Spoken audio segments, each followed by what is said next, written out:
Fala galera, tudo bom com vocês? Professor Luiz aqui gravando mais um vídeo e hoje os assuntos dos vídeos em si são muito voltados à maçonaria porque eu fazia tempo que eu estava querendo falar e explicar um pouco mais sobre o conceito histórico, o conceito esotérico, o conceito teórico e prático da maçonaria, e o vídeo em si de hoje vai voltar ou ser voltado mais à parte histórica e aqui do Brasil em si. Então, tomar um cafezinho aqui rapidinho e vou explicar para vocês. Café é bom, gente. Ajuda a motivar e dar ânimo à nossa alma. O assunto em si de hoje se remete muito a duas pessoas que tiveram muita importância na história brasileira, que seria Dom Pedro I e Dom Pedro II. Vai ser até... Opa, eu não posso gaguejar. O tópico desse vídeo que seria Dom Pedro I e II eram maçons, e já confirmando para vocês, sim, eles eram maçons. Não só Dom Pedro I, Dom Pedro II, como muitas outras pessoas na história brasileira foram maçons, como o próprio Barão de Mauá, Luiz Gonzaga, temos Michel Temer, se eu não me engano, ele era maçom, o Moura. Então, muitas pessoas na história da maçonaria que tiveram uma certa relevância eram maçons, e até muitas vezes Rosa Cruzes, só que muitos não foram confirmados como Rosa Cruzes, mas maçom sim. Então, muitas pessoas na história brasileira tiveram muita importância política e também fora da política, no conceito histórico, ou digamos assim, por causa e com consequência da maçonaria em si. Se eu não me engano, o criador lá do 14 bis, se eu não me engano, também era maçom, e por aí vai. Então, muitas pessoas têm ligação com a maçonaria em si, no território nacional e fora do território nacional. Só que, voltando para o primeiro ponto, que seria Dom Pedro I, e depois eu vou falar sobre Dom Pedro II. Bom, para explicar um pouco sobre Dom Pedro I, eu vou ter que explicar uma coisa importante na história do Brasil Império, ou até no Brasil Imperial, digamos assim, porque o Brasil, no desenvolvimento histórico do que fez ele ser e o que é hoje, ele começou como um simples território, onde começaram a buscar riquezas, que seria o pau-brasil, depois o café e por aí vai, todas as histórias que teve aí. Eu errei até a cronologia, mas você sabe que teve aqui o café, o açúcar, o pau-brasil, tivemos as seringueiras, que seria a borracha, o latex no caso, tivemos as drogas do sertão, tivemos muitas coisas históricas que trouxeram muitas riquezas no caso, para as pessoas que absorveram isso. E a primeira parte importante, depois que o Brasil deixou de ser esse território, digamos que escasso ou a esmo, ele virou pré-colônia, ele se tornou uma colônia, depois ele se tornou um império. Por quê? No fator histórico, os portugueses abandonaram Portugal por causa de Napoleão, que ia invadir Portugal e toda a Europa. Então a família imperial zarpou para o Brasil. Eu não lembro a data específica agora, me perdoem, mas aconteceu esse fator. Então os portugueses fugiram porque recusaram as propostas de Napoleão de rendição. Fugiram para o Brasil porque o território era maior e eles podiam ficar ali até a poeira baixar. Então Dom João, antes de Dom Pedro, veio para cá com a família imperial.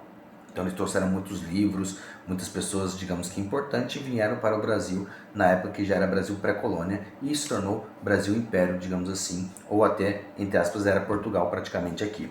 Com isso, depois de Dom João, chegou Dom Pedro I, que seria o filho dele, é óbvio. Só que uma coisa muito importante que fez ele se tornar maçom, que é até um pouco triste. Nessa época já existia divisão de leis aqui, ou de poderes, digamos assim, que seria o poder executivo, o poder legislativo e o poder judiciário, que para quem estuda muito sobre direito e até fora do direito estuda um pouco sobre leis e sobre a Constituição Federal, sabe que existem esses poderes em si, que seria a divisão de poderes no conceito teórico e prático, digamos assim, das coisas, porque cada poder em si ele tem uma função, uma finalidade específica. O poder executivo, o nome já diz, ele executa as leis. O poder legislativo vem de leis, então ele cria as leis, e o poder judiciário, que ele julga essas leis se estão certas ou erradas, ou dá o julgamento para as pessoas que são condenadas por não cumprir o que seria certo ou correto, beleza? Então esses dois poderes existiam já, e na época do Império tinha um outro poder que era do imperador, que se chamava poder moderado, e com isso Dom Pedro ele tinha esse poder moderado, o Dom Pedro I e até o Dom Pedro II.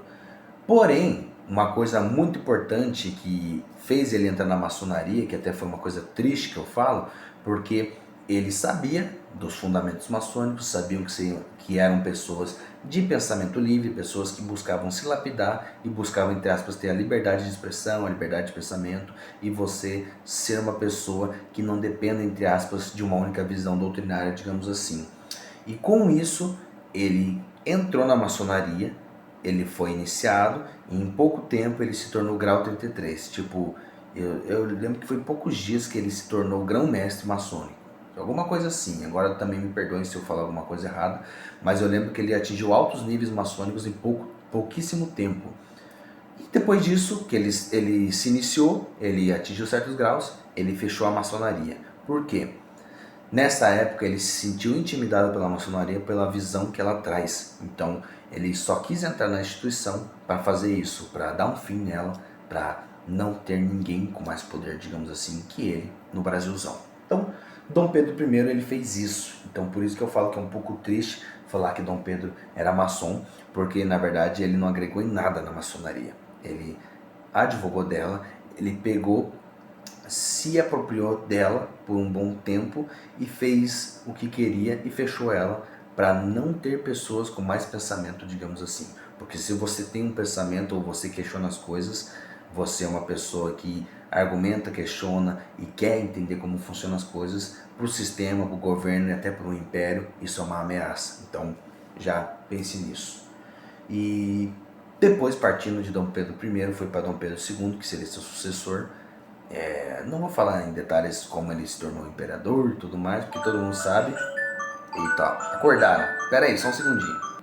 Tô de volta. E Dom Pedro II, uma coisa que agora eu falo que sim, Dom Pedro II também foi maçom e ele foi um maçom exemplar. Por quê? Quem conhece a história e sabe, Dom Pedro II era uma pessoa muito culta, uma pessoa muito nobre nos seus fatos, nos seus acontecimentos.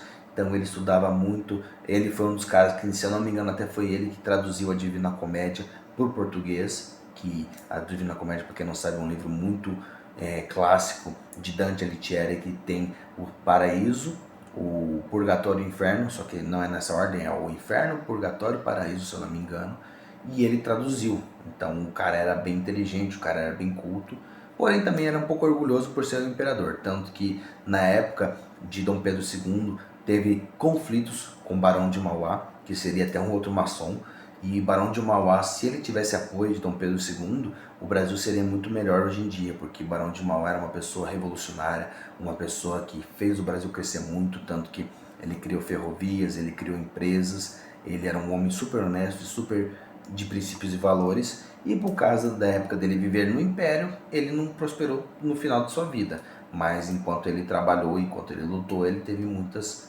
conquistas, digamos assim. E até um fator histórico muito importante que teve com Dom Pedro II e com o Barão de Mauá, que quando o Dom Pedro II acho que tinha aberto a ferrovia, alguma coisa assim, ele deu a pá para Dom Pedro II dar a primeira pá para começar as obras para se iniciar um projeto, se eu não me engano, era das ferrovias.